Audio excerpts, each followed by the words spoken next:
vil fortælle dig om kombutang. Kombu er det japanske navn for det, vi kender som kælp og bladtang.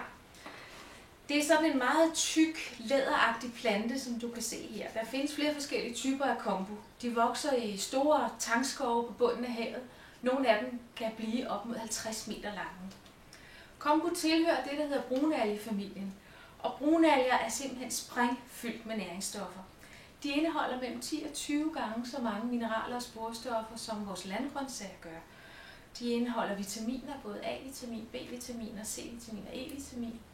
Der er også en lang række af stoffer med antioxidant virkning, det vil sige, at de beskytter cellerne mod iltningsprocesser, som jo er sat i forbindelse med en lang række af forskellige sygdomme, blandt andet hjertekarsygdomme og kræft.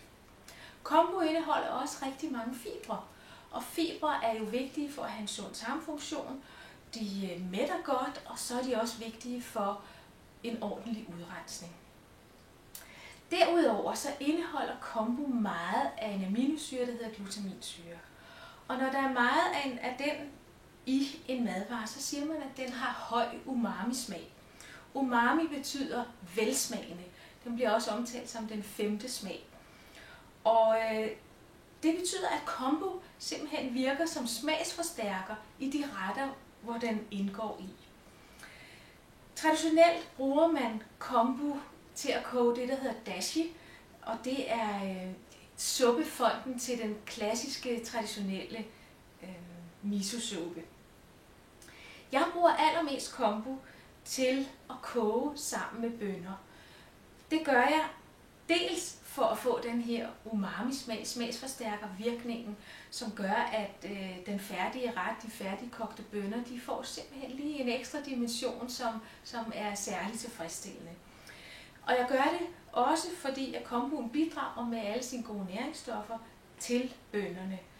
Og en tredje ting, det er, at kombu faktisk også mindsker kogetiden, fordi den har en evne til at blødgøre proteiner og de hårde fibre, der er i bælgfrugterne, sådan at de koger rigtig grundigt møre, hvilket er en forudsætning for, at vi kan fordøje dem ordentligt. Så jeg kommer altid et stykke kombutang ned i, når jeg koger bønner af forskellige slags. Ikke altid, når jeg koger linser, fordi de koger relativt hurtigt, men altid, når jeg koger andre bønner. Når så kombuen har kogt nede i bønnerne, så bliver den selv meget blød, og nogle gange, hvis den koger længe nok, så går den faktisk nærmest i opløsning. Jeg kan prøve at vise dig her. Jeg har nogle kikærter, som jeg har kogt, og der ligger kombuen her. Kikærter koger jo rigtig længe for at blive ordentligt møre og let fordøjelige, og du kan se her, hvordan kombuen er næsten sådan gået i smadder.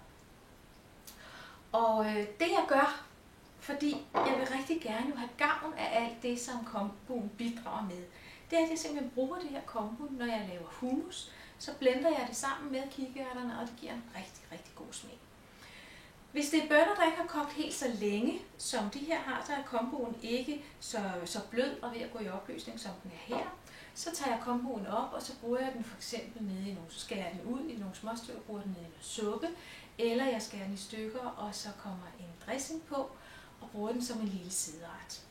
Meget ofte så indgår kombu også i mine retter sammen med andre ingredienser. Det vil sige for eksempel, når jeg laver en linsesuppe, hvor der er linser og der er grøntsager, så har jeg kombu i. Og det jeg gør der, det er, at jeg skærer den, eller jeg klipper den faktisk op sådan her i strimler.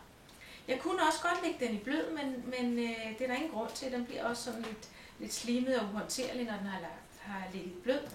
Men det jeg gør, det er, at jeg simpelthen klipper den i strimler, og så klipper jeg den i små tæer, der passer til de stykker af grøntsager og linser, som den skal koge sammen med. Og så blander det sig ganske fint med de øvrige ingredienser i retten, og det smager simpelthen fortræffeligt.